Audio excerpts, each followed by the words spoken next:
Hello students. तो आज की इस वीडियो का हमारा टॉपिक रहेगा calculation of packing fraction in body centred unit cell. कि बॉडी सेंटर्ड यूनिट सेल में जो स्फीयर्स हैं वो कितना स्पेस ऑक्यूपाई करेंगे इस बॉडी सेंटर्ड यूनिट सेल का, वही रहेगी packing fraction in body centred unit cell. तो इस बॉडी सेंटर्ड यूनिट सेल में टोटल 8 स्फीयर्स प्रेजेंट हैं एट ऑल 8 कॉर्नर्स, और केवल एक ही स्फीयर प्रेजेंट है इस यूनिट सेल के बॉडी सेंटर पर, और वो बॉडी सेंटर स्फीयर क्या रहेगा, वो ये है। तो जो ये हमने यूनिट सेल ली है ये एक क्यूबिक यूनिट सेल है जिसकी एज लेंथ क्या है, ए है। इस यूनिट सेल की जो लेंथ है वो भी ए है, ब्रेड्थ है वो भी क्या है, ए है, और जो इस यूनिट सेल की हाइट रहेगी वो भी ए रहेगी।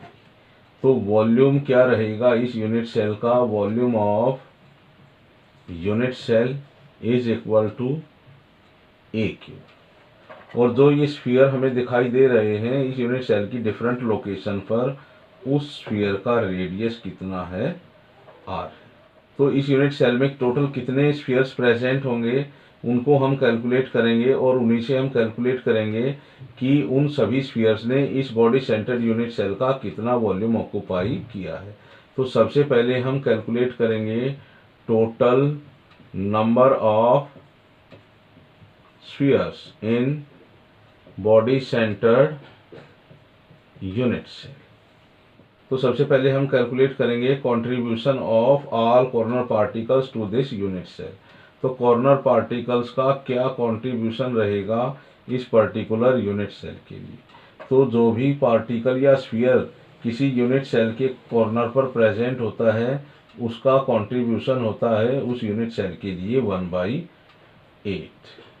और टोटल ऐसे कितने कॉर्नर पार्टिकल्स या स्फीयर्स प्रेजेंट है इस यूनिट सेल में, 8। तो यहाँ से हमें उन सभी 8 कॉर्नर पार्टिकल्स का टोटल कंट्रीब्यूशन मिल जाएगा इस पर्टिकुलर यूनिट सेल के लिए। और दूसरी लोकेशन क्या है जहाँ पर स्फीयर प्रेजेंट है, बॉडी सेंटर। तो बॉडी सेंटर पर जो स्फीयर या पार्टिकल प्रेजेंट होता है उसका उस यूनिट सेल के लिए टोटल कंट्रीब्यूशन रहेगा 1, क्योंकि जो ये स्फीयर या पार्टिकल इस बॉडी सेंटर पर प्रेजेंट है वो किसी भी दूसरी यूनिट सेल के साथ शेयरिंग उसकी नहीं हो रही है। तो शेयरिंग ना होने के कारण वो कंप्लीट स्फीयर इसी यूनिट सेल में प्रेजेंट है, तो उसका टोटल कंट्रीब्यूशन क्या रहेगा, 1। तो टोटल नंबर ऑफ स्फीयर्स इस बॉडी सेंटर यूनिट सेल के लिए हमें कितने मिलेंगे, 1 रहेगा कॉर्नर के लिए और 1 रहेगा बॉडी सेंटर लोकेशन के लिए। तो टोटल स्फीयर्स हमें कितने मिलेंगे उस बॉडी सेंटर यूनिट सेल में, 2।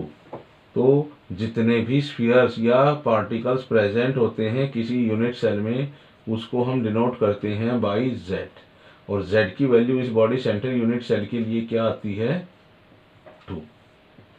तो अब हम कैलकुलेट करेंगे वॉल्यूम ऑफ 1 स्फीयर, क्योंकि हमें कैलकुलेट करना है इन 2 स्फीयर्स ने इस यूनिट सेल का कितना वॉल्यूम ऑक्यूपाई किया। इसके लिए हमें कैलकुलेट करना होगा volume of 1 sphere.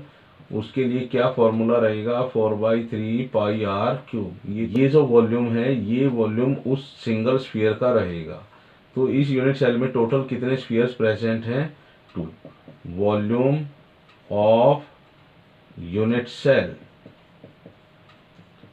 occupied by 2 spheres वो क्या रहेगा, z into 4/3 pi R cube. वो हमें मिलता है 8/3 पाई आर क्यूब। अब हमें पैकिंग फ्रैक्शन कैलकुलेट करना है इस यूनिट सेल का, और उस पैकिंग फ्रैक्शन को कैलकुलेट करने के लिए हमें एक रिलेशन चाहिए किस किस के बीच में, between edge length of unit cell A and radius of sphere, वो क्या है, आर। तो हमें ए और आर के बीच में एक रिलेशन डिराइव करना है, बिना उस रिलेशन के हम किसी भी यूनिट सेल की पैकिंग फ्रैक्शन को कैलकुलेट नहीं कर सकती। तो उस रिलेशन को डिराइव करने के लिए हमें इस यूनिट सेल की किसी पर्टिकुलर लोकेशन को चूज करना होगा जहां पर 2 या 2 से ज़्यादा स्फीयर्स एक दूसरे के कांटेक्ट में होंगे। तो जो बॉडी सेंटर यूनिट सेल होता है उसमें जो किसी एक कॉर्नर पर स्फीयर प्रेजेंट होगा वो स्फीयर किसी भी एडजेसेंट कॉर्नर वाले स्फीयर से कांटेक्ट में नहीं होगा। इसका मतलब क्या रहेगा कि जो ये स्फीयर है ये इस स्फीयर के कांटेक्ट में नहीं होगा, ये स्फीयर इसके कांटेक्ट में नहीं होगा और ये स्फीयर इस स्फीयर के कांटेक्ट में भी नहीं होगा। तो ऐसी कौन सी लोकेशन हम लेंगे जहां पर 2 या 2 से ज़्यादा स्फीयर्स एक दूसरे के कांटेक्ट में होंगे इस बॉडी सेंटर यूनिट सेल की? तो वो जो लोकेशन रहेगी वो रहेगी इस यूनिट सेल का बॉडी डायगोनल। तो जो बॉडी डायगोनल पर हमें स्फीयर दिखाई देते हैं 1 2 3, तो जो बॉडी सेंटर पर जो स्फीयर प्रेजेंट है वो स्फीयर इस कॉर्नर वाले स्फीयर के कांटेक्ट में भी है और जो इस यूनिट सेल के इस कॉर्नर पर स्फीयर प्रेजेंट है वो इसके भी कांटेक्ट में है।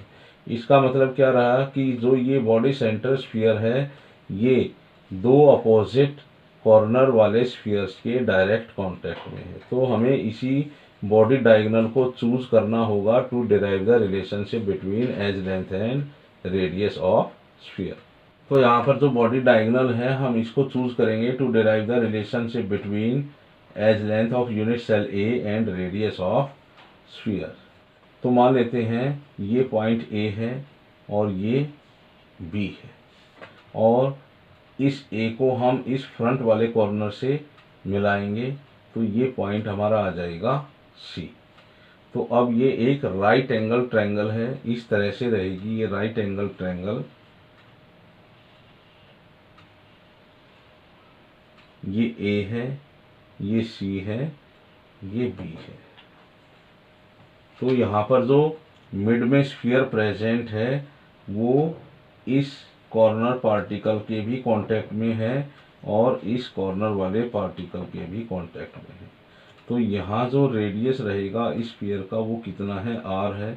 इस स्फीयर का भी रेडियस आर है, ये भी वैल्यू आर रहेगी यहाँ से यहाँ तक और जो ये रेडियस है इस स्फीयर का वो भी क्या है, आर है। तो यहाँ से हमें जो ए बी की वैल्यू मिल जाती है वो कितनी है, 4r, क्योंकि ये राइट एंगल ट्रायंगल है और जो ये सी बी है ये है एक एज लेंथ उस यूनिट सेल की, इसकी वैल्यू क्या है, ए है। तो अब हम इस राइट एंगल ट्रायंगल के लिए यूज करेंगे पाइथागोरस थ्योरम को। तो पाइथागोरस थ्योरम की हेल्प से जो हाइपोटेन्यूज होगा इस राइट एंगल ट्रायंगल का वो क्या रहेगा, A B is equal to square root of base का स्क्वायर, ए सी है बेस इस राइट एंगल ट्रायंगल का, प्लस में परपेंडिकुलर स्क्वायर और परपेंडिकुलर क्या है इसका, सी बी स्क्वायर। तो ए बी की वैल्यू कितनी है, 4r है। सी बी की वैल्यू कितनी है, ए है वो ए स्क्वायर है, लेकिन हमें यहाँ ए सी की वैल्यू का नहीं पता। तो इस ए सी की वैल्यू को कैलकुलेट करने के लिए जो इस यूनिट सेल का जो अपर फेस है वहाँ से हम एक राइट एंगल ट्रायंगल को चूज करेंगे। उसके लिए हम ए सी और ये पॉइंट हो जाएगा डी। तो इसके लिए हम चूज करेंगे ट्रायंगल ए सी डी जो एक राइट एंगल ट्रायंगल है। तो ये जो लेंथ रहेगी ये भी क्या है, ए है और ये भी इस यूनिट सेल की एज लेंथ है तो इसकी वैल्यू भी क्या रहेगी, ए। तो अब हम यहाँ पर एक राइट एंगल ट्रायंगल बना लेंगे इस तरह से। ये पॉइंट रहेगा ए, ये सी और ये डी। तो सी डी की वैल्यू क्या रहेगी, ए है और डी ए की वैल्यू कितनी है, वो भी ए है। तो ए सी की वैल्यू हम कैलकुलेट कर सकते हैं इस राइट एंगल ट्रायंगल से। तो वो क्या रहेगी, A C is equal to square root of A D का स्क्वायर प्लस डी सी का स्क्वायर। तो ए डी की वैल्यू कितनी है, A square plus C D की वैल्यू कितनी है, A square root 2 A square और जब इसको सॉल्व करते हैं तो हमें मिलता है रूट 2 ए। तो यहाँ से हमें ए सी की वैल्यू मिल जाती है और इस ए सी की वैल्यू को हम सब्स्टिट्यूट करेंगे यहाँ पर।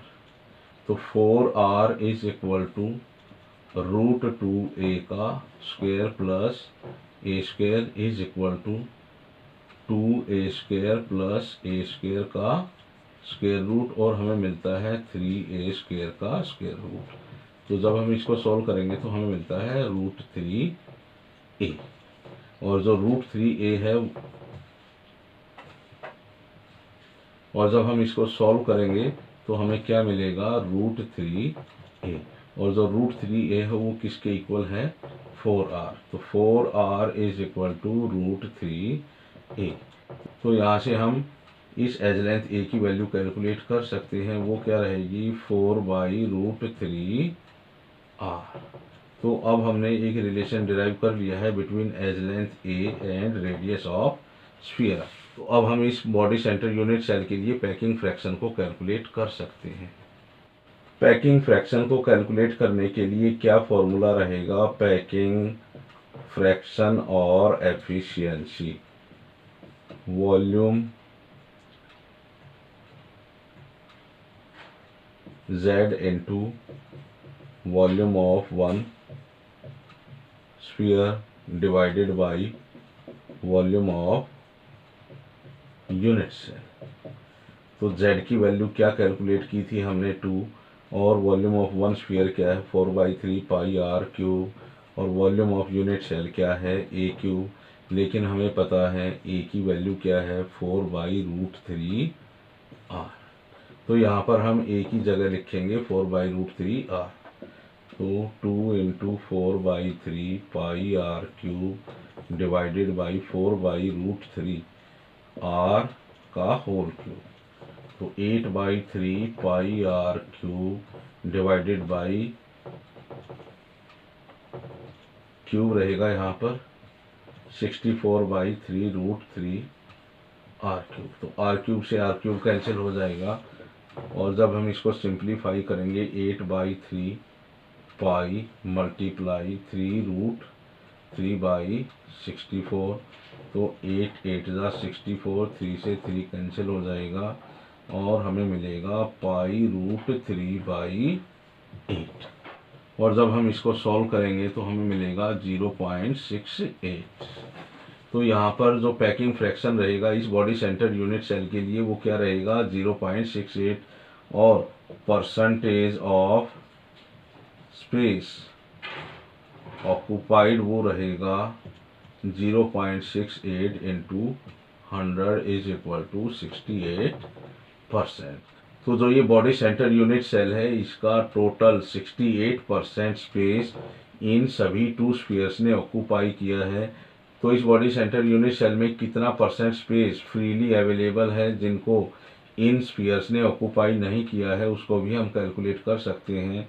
तो percentage of free space in body centre unit cell वो क्या रहेगा, 100 - 68 to 3, 32% फ्री स्पेस अवेलेबल है इस बॉडी सेंटर यूनिट सेल में, और जो 68% स्पेस होगा इस यूनिट सेल का उसको ऑक्यूपाई किया है इन 2 स्फीयर्स ने, जो कहाँ कहाँ प्रेजेंट होंगे, जो इस यूनिट सेल के कॉर्नर पर प्रेजेंट होंगे 8 स्फीयर्स जिनका टोटल कंट्रीब्यूशन रहेगा इस यूनिट सेल के लिए 1, और जो 1 स्फीयर प्रेजेंट होगा इस यूनिट सेल में वो रहेगा इस यूनिट सेल के बॉडी सेंटर पर। तो इन्हीं दोनों स्फीयर्स ने इस यूनिट सेल का टोटल 68% स्पेस ऑक्यूपाई किया है, और 32% स्पेस इस यूनिट सेल का फ्रीली अवेलेबल है जिसको इन स्फीयर्स ने ऑक्यूपाई नहीं किया है।